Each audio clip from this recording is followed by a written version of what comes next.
Perairan darat dan manfaatnya. Perairan darat bagi jadi 4, yakni sungai, air tanah, danau, dan juga rawa. Sungai merupakan massa air tawar yang mengalir dari sumber air yang berada di hulu hingga muara yang berada di hilir. Diklasifikasikan berdasarkan sumber air, arah aliran, dan debit juga volume. Yang pertama berdasarkan sumber airnya, yakni berasal dari mata air, contohnya Sungai Mahakam. Kemudian bersumber dari air hujan, contohnya adalah Sungai Brantas. Kemudian bersumber dari gletser atau pencairan es, contoh sungai yang ada di Greenland.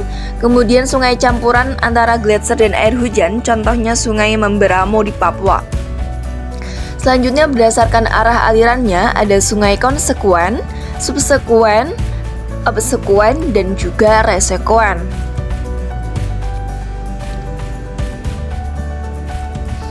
Kemudian berdasarkan debit dan volume, ada sungai permanen, yakni sungai yang debitnya tetap sepanjang tahun, contoh Sungai Kapuas. Kemudian sungai periodik yang lebih banyak debit airnya di musim hujan, contoh Sungai Bengawan Solo. Selanjutnya sungai episodik atau sungai yang kering di musim kemarau, contoh Sungai Batanghari. Dan sungai epermal yang memiliki debit sedikit di musim hujan, contoh Sungai Kalada di NTT. Nah, berdasarkan berikut, apa saja sih manfaat sungai?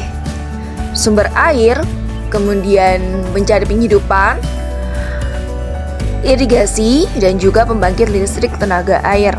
Nah, menurut kalian, apa aja sih manfaat dari sungai?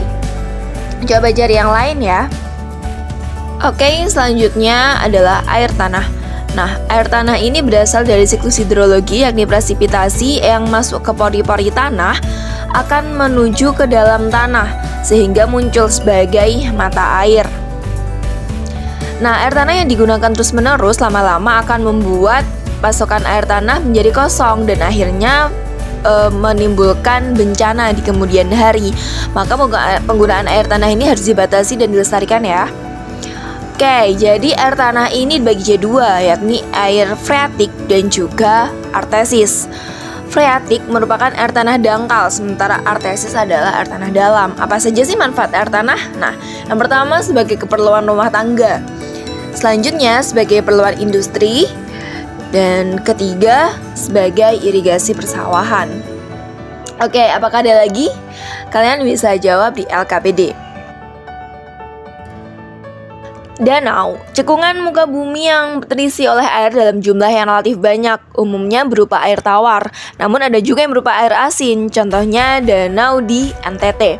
Klasifikasi danau menurut prosesnya itu ada 8. Yang pertama, danau tektonik, yakni danau yang terbentuk akibat proses tektonik seperti lipatan dan patahan, contoh Danau Singkarak di Sumatera Barat.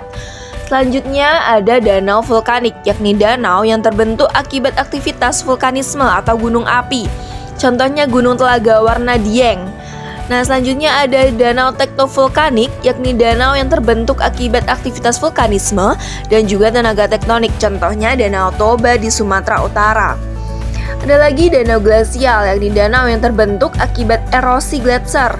Contoh Danau Ontario di Toronto, Kanada. Selanjutnya ada waduk atau danau buatan, yakni danau dibentuk dengan sengaja oleh manusia. Contohnya ada Waduk Selorojo di Kabupaten Malang.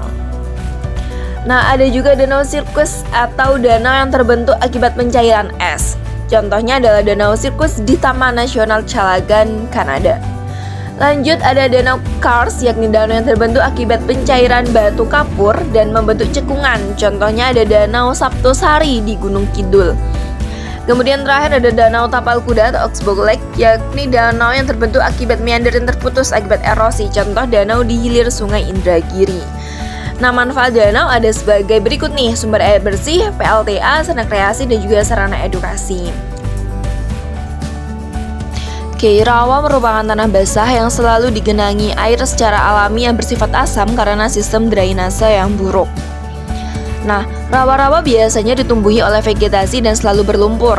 Rawa-rawa di Indonesia biasanya terdapat di sekitar muara-muara sungai yang besar dan juga rapat. Nah, biasanya berada di daerah Sumatera, bagian timur, Kalimantan sebelah barat, selatan, dan juga bagian timur, serta Papua di sebelah barat dan selatan. Nah, ada beberapa manfaat dari rawa. Yang pertama sebagai persawahan pasang surut, kemudian sebagai daerah perikanan dan juga penghasilan nipah dan rumbia.